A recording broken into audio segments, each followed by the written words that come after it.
మీరు పెట్టలేదు కదా? లేచా పెట్టుకోలేదు. సరే లేట్ అయిపోయిందని వంట చేద్దామని కిందకు వస్తే కార్తీక్ కూడా ఏదో తినేసి వెళ్ళిపోయాడు. టమాటా పప్పు చేస్తున్నాం. సూపర్,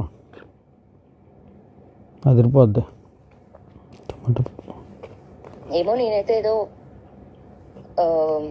ఇది కావాలి అంటే నువ్వు ఇస్తున్నావు నాకు, ఇది కావాలో ఇది అని నేను అడగట్లేదు, ఆశించట్లేదు.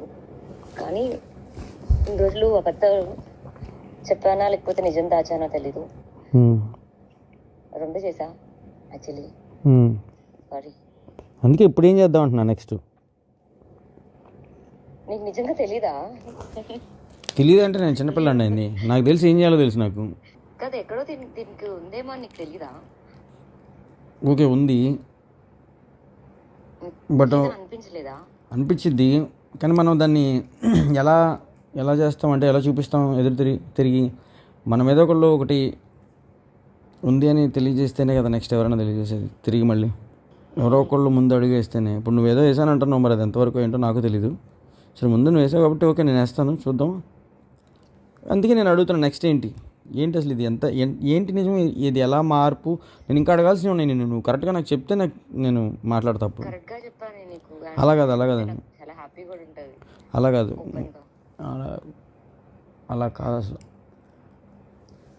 నేను ఆల్రెడీ చెప్పాను నీకు ఇప్పుడు నేను ఎలా ఉండాలి నీతో. ఓకే నువ్వు చెప్పిన దాని ప్రకారం నేను ఎలా ఉండాలి.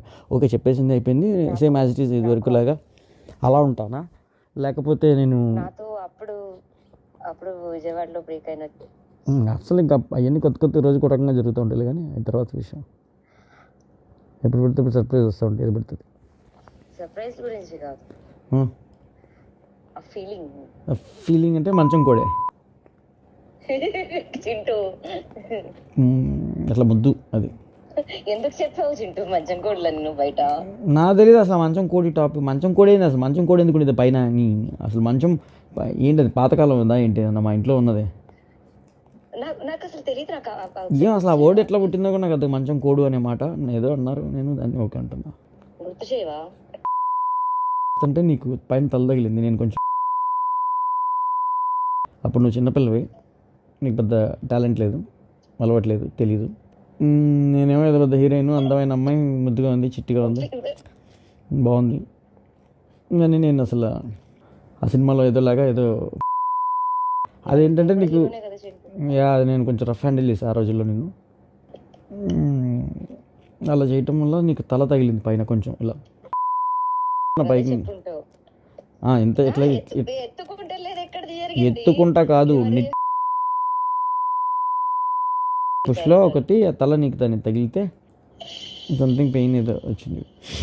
సో నేను అట్లా అని చెప్పి ఇట్లా అయితే నేను చెప్పలేదు మరి నీతో చెప్పుకునే విధంగా. దీన్ని మంచం కోడి అనేది చేశారు. సరే కోడి ఇప్పుడు అంటే నేను ఒకటి చెప్పనా నీకు, మామూలుగా మనుషులు మధ్యలో చెప్పుకునే మాట. ఇప్పుడు చెప్పుకోవటానికి ధైర్యం లేనప్పుడు నువ్వు ఎవరితో అయితే మాట్లాడుతున్నావో రెండు ఉంటాయి. వాళ్ళకి నువ్వు ఆన్సర్ చేయాల్సిన అవసరం ఒకటి లేదు. రెండోది నీకు ఇంకా ఎందుకు నువ్వు ఓపెన్గా లేనప్పుడు నీతో ఆ మనుషులు ఎందుకు? ఇప్పుడు సపోజ్ నేను ఒక మాట చెప్తా ఫస్ట్, ఇటన్నిటికన్నా ముందు నీకు నీతో నేను ఒకవేళ ఉన్నాను అనుకో, ఒక మాట చెప్తా నేను. అంటే ఇది అన్ని ఆఫ్టర్ అసలు దాటిపోయిన మాటలు వీటి గురించి, అంటే ఇంక చాలా తర్వాత మాట ఇది. నేను వచ్చాను హైదరాబాద్ నాకు అనుకో, నువ్వు నమ్మవేమో, నేను ఇందుకు నాకు కూడా చెప్తా, నువ్వు నమ్మవు. సర్ప్రైజ్ అవ్వచ్చు, షాక్ అవ్వచ్చు, ఏదైనా అనుకోకుండా జరిగిందో లేదా జరిగిందో. నేనైతే ఉన్న అసలు ఒక పాయింట్లో చెప్తా, అది తప్పో రైటో నేను జరిగింది. నేనున్నా అలాగే వాళ్ళతో కూడా చెప్పాను అలా కొన్ని విషయాలు. నేను కనపడటానికి అందరితో ఉన్నట్టు కనపడతా, చాలామంది చాలా చెప్తారు మన గురించి, మొత్తం లిస్ట్ అసలు అబ్బో అని. బట్ అలా అని చెప్పి అందరితో అన్నీ అట్లా అంత దూరం తీసుకెళ్ళాను. అలా తీసుకెళ్ళాను అయితే అన్ని రోజులు మీ ఇంట్లో ఉండి నిన్ను అలా హిందూ ఉందని నాకేం భయం కాదు, లేకపోతే హిందూ ఉంది అనేది సంథింగ్ ఇది కాదు. And Hindu knows very well, Nandana కూడా తెలుసు నీ గురించి, నా గురించి జరిగిన. సో నేను అందుకే ఏదైనా నేను ఓపెన్గానే అడుగుతాను, ఏంటి మనం నెక్స్ట్ ఏంటి అనేది. అంటే నేను ఇప్పుడు చెప్పుకోకూడదు అంటే ఫస్ట్ ఒకటి నేను క్లారిటీ ఇస్తాను. ఏదో చెప్పి ఇంకొకరి సంసారంలోనో లేకపోతే ఇంకొకరి దాంట్లోనో ఇబ్బంది పెట్టి ట్రబుల్ పెట్టే మనిషిని కాదు నేను. ఇప్పుడు ఓకే, నేను డైరెక్ట్లీ ఆర్ ఇండైరెక్ట్లీ నేను ఎందుతో కూడా ఎప్పుడు మాట్లాడలే ఇలాంటి టాపిక్. ఇప్పుడు నువ్వు అంత ఓపెన్ ఉన్న మనిషిని చెప్పొచ్చు. యా అదేంటన్నా మరి తనకి తెలుసో తెలీదో, నువ్వు చెప్పావో లేదో, నువ్వు చెప్పుకుంటావో, ఇది నాకు పక్కన పెడితే నేను నా సైడ్ నుంచి ఎప్పుడు చెప్పడమో లేదా ఇబ్బందో జరగలేదు. అవును, నాకు తెలిసిన ప్రశాంతంగా బతకటం జీవితంలో ఇలా టెన్షన్స్ లేకుండా, ఈ గొడవలు లేకుండా. టెన్షన్స్ ఉండాలి, అవి వేరే టెన్షన్స్, బిజినెస్, వర్క్ లాంటివి.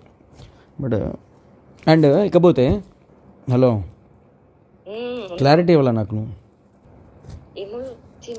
అంటే ఇప్పుడు లైక్ నాకు ఐ హ్యావ్ ఎవ్రీ రైటా? ఇప్పుడు నేను నిన్ను కలిస్తే నేను నీతో ఎలానే ఉండగలుగుతానా? అది చేయబట్టుకున్నాడు నీ మళ్ళీ కూరగా ఉంటుందా? లేకపోతే అరే మనం ఇన్ని రోజులు ఇలా ఉన్నాము, అలా షడన్ ఇంటర్ మీద పడుతున్నా, లేదా ముద్దు పెట్టా, లేకపోతే ఇట్లా ఉంటాయా? నేను అన్నీ నేను ఎలా ఉండాలి, ఎలా బిహేవ్ చేయాలి ఇక్కడ నుంచి? ఇప్పుడు ఇప్పుడు ఇప్పుడు మామూలుగా అడుగుతావు నువ్వు, మామూలుగా అడుగుతావు నువ్వు ఇప్పుడు, అరే నీకు ఎప్పుడు అనిపించదా, లేకపోతే కనిపించలేదా, లేకపోతే నేను ఇలా ఉన్నాను తెలియలేదని కార్లో కూర్చున్నప్పుడు? ఇప్పుడు నువ్వు అడిగావు ఇందాక, ఎప్పుడు అనిపించలేదా నీకు తెలియలేదా, నాలో ఇలా కనపడలేదా నేను నిన్ను ఇలా అని. కార్లో కూర్చుంటావు పక్కన, పట్టుకోవాలి, ఎక్కడ పట్టుకోవాలో తెలియదు, ఏం పట్టుకోవాలో తెలియదు.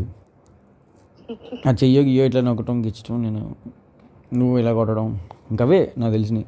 ఇంకదే నేను నీకు చూపించగలిగేది. అంతమించి నేను ఎప్పుడు కదిలించను. ఆపుకుని ఉన్నాం అంతే, మంచో చెడు, మంచి కోసమే చెడు కోసమే కదా. సరే ఏంటి మరి, ఎప్పుడు చేద్దాం?